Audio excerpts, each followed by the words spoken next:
what is the history of the US educational system? You know, how is it that we got to the place where we are now? And I know for some of you all, it's a slippery slope to really talk about the issue of history and how historical policies have created systems that have contributed to some of the outcomes that we now see in education. There's been quite a bit of discussion, and I'm looking at one of the polls right now that asks the question, you know, how do I continue to do equity work if I'm in a state that has banned teaching of CRT or critical race theory and divisive concepts in our schools? So I'm going to, because I'm in Illinois, I'm going to step out and I'm going to use, you know, critical race theory as I'm talking about this historical context. But I also want to offer to you the words of some other people in terms of how to address critical race theory, what it is, and why it's important. All right, so we're going to take a moment and we're going to hear the words of someone who admittedly you wouldn't think of being at the forefront of a discussion about the critical race theory. And this is namely General Mark Milley, who is chairman of the Joint Chiefs of Staff. And this is during a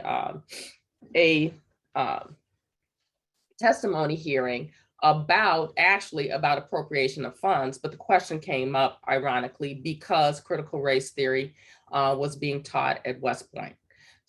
For joining us today. I know my time is very precious, but I would like to yield some of my time to General Milley because I know that he had some comments that he wanted to make when Representative Gates was talking, as well as Mr. Waltz, about a similar subject of the stand down and race theory. Would you like a minute or so to comment on that? Do you remember what your line of questioning or thought was there? Sure. First of all, on the issue of critical race theory, et cetera, I'll obviously have to get much smarter on whatever the theory is.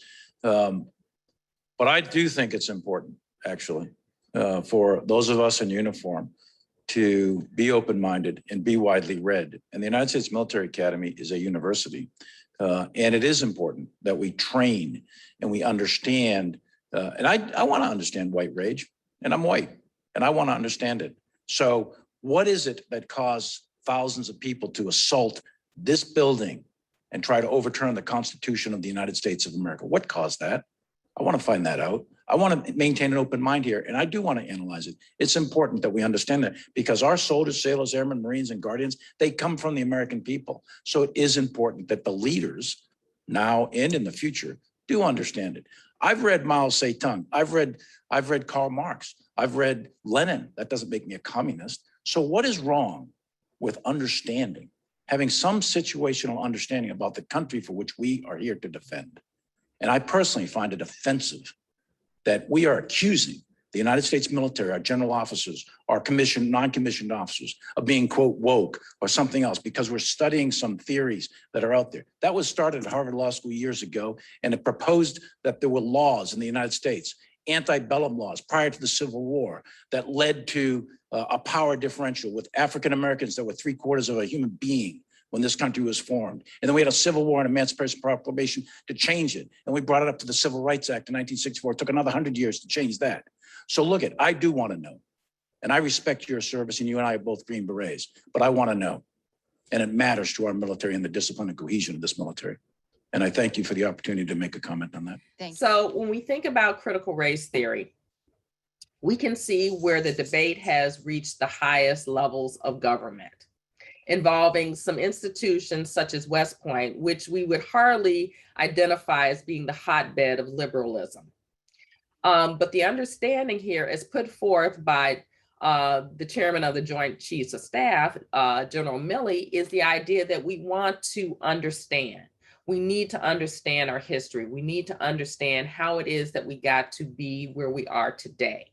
And understanding that in the states where some of the participants in this session, you cannot openly talk about critical race theory, we can, as part of a study of history, talk about how certain events in history parallel certain current events. and look at them from an analytical perspective in terms of similarities and areas of contrast. So with that in mind, we're going to talk about why history, as viewed through the lens of critical race theory, is applicable to PBIS, knowing that for many of you, you won't be using critical race theory as you talk about this in your home districts, but understanding the why of why it's important to do that. So again, as the general reference, this is a concept. This is a way of thinking about and analyzing information. This actually started in legal studies. And the idea here is that racism is a social construct. It is not something that is rooted in our biology. It is not something that an individual can propagate, that this is something that is maintained by a systemic process. And as we think about positive behavior supports and intervention, the idea of systems is vitally important because we need to understand what are the underlying supports that either maintain disparate outcomes for our students, and what are the systems that can support the growth for all students.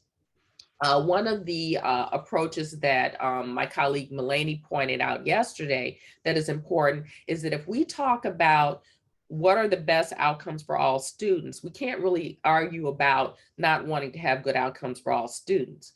And this is just one way of looking at it. What has worked in the past? What is getting in the way of us continuing to grow in that process?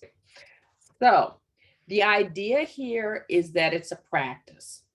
And if we think again about that PBIS refrigerator magnet with the data systems and practices, this is a practice that can help us support both students and also the adults in the building in understanding why we have certain outcomes.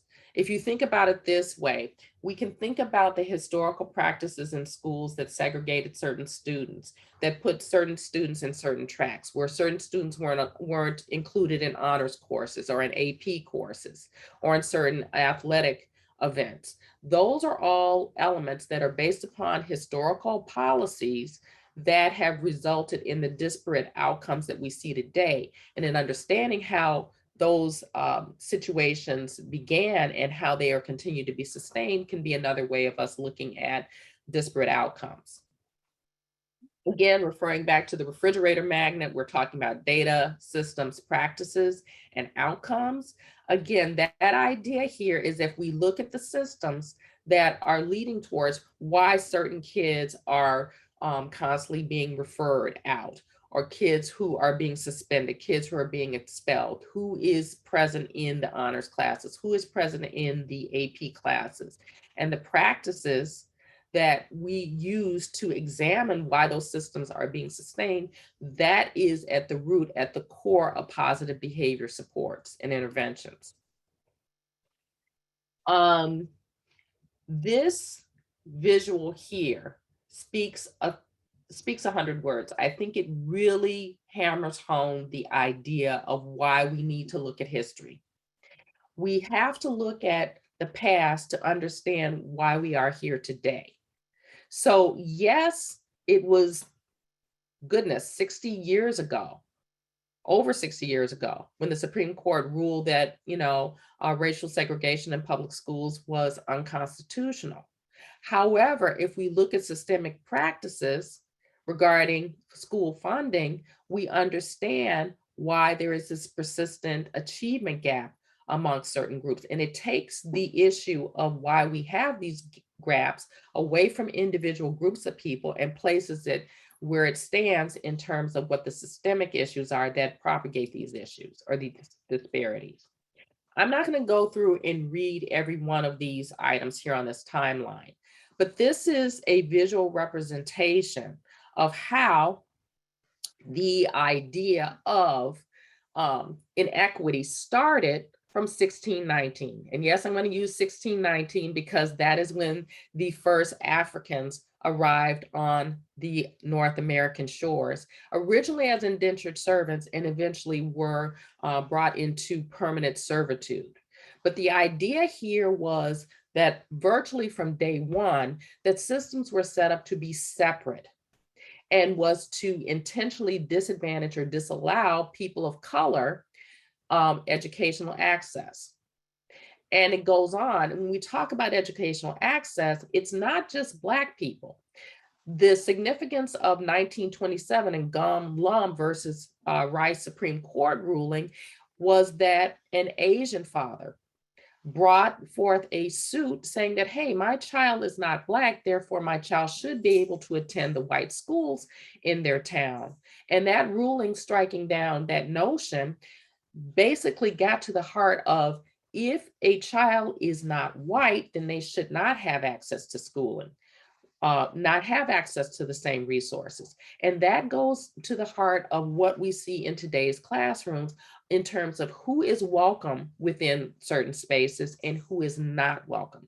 It has become part of our kind of educational ethos as it is. And we have to constantly check ourselves for those ingrained beliefs on a day-to-day basis as educators. Again, we're all familiar with the Brown versus Board of Education ruling, but then the outcomes were neither speedy nor deliberate. The only things that were deliberate, it seems, were the obstacles that were put in place. And those are the pieces too that we have to understand. We have to understand the ways in which the courts and policies and school boards enacted policies to maintain these disparities. So another way of thinking about this is going from macro segregation to micro segregation, meaning, again, this reference to who is present in certain advanced placement classes, the honors classes, classes that are going to put kids or prepare kids to be ready for college and for university. Who's represented? And so when you think about this, we want to think about who's there. We want to look at the data, who is there, who is not there, and the policies that support why this phenomenon is occurring. So this is just more information about the phenomenon of microsegregation, about tracking, and how that's tied into and reinforces the idea of ethnic stereotypes. If you don't see a person in a class, in an activity, and you only see them in other areas, that helps to either establish or to really reinforce the idea that these people either belong or don't belong in certain spaces. Moving on to the idea of Native Americans. Why am I bringing this up in this whole discussion about history? Because when we talk about cultural responsiveness, we could talk about any group of people, African-American, I'm identify as African-American, or we could talk about Asians, we could talk about Latinos, but we're going to talk about Native Americans from the perspective of schooling, specifically in terms of how schooling was developed for the Native American community to basically eradicate the culture of the people. And this is something that we have to be aware of educators. Are we creating policies in our schools that are intended to help promote education and to maintain a safe educational environment? Or is it intended to homogenize students in terms of fitting one specific cultural profile? And so that is the reason why I'm focusing on Native American youth. Again, if we think about the history, the earliest idea of assimilating Native Americans dates back to even before we became a nation, goes back to 1775. By the late 1800s, the number of students, Native American students in boarding schools had reached 24,000 students. And the government appropriated almost $3 million to educate these students. The idea was that it was cheaper. It was cheaper to educate a Native American student than to engage in these wars. So the idea was to take the children from their homes, As you can see here, take away their native customs, their appearance, their language, literally beat it out of them, and then return them to their homes where they were in effect outsiders because they could no longer connect with their families. So again, here's an example of children at a Native American boarding school. And again, so if we think about this, we think about some of the recent child separation policies, again, we see that connection. Here's history repeating itself again, where kids were taken away from their families, placed somewhere else, and then the change to the child and to the family is irrevocable. Here is a memorial to the children. There were approximately 215 children who were found in unmarked graves at a school for Indigenous children in British Columbia. And this, again, has been part of this whole process of recognizing how we have taken schooling and used it, in some case, in this case, misused it as a way to control a group of people. And understanding this is important because we're not doing this now to this extent, but we have to be aware in the ways that schools can't have and can operate in terms of stifling the culture of our students.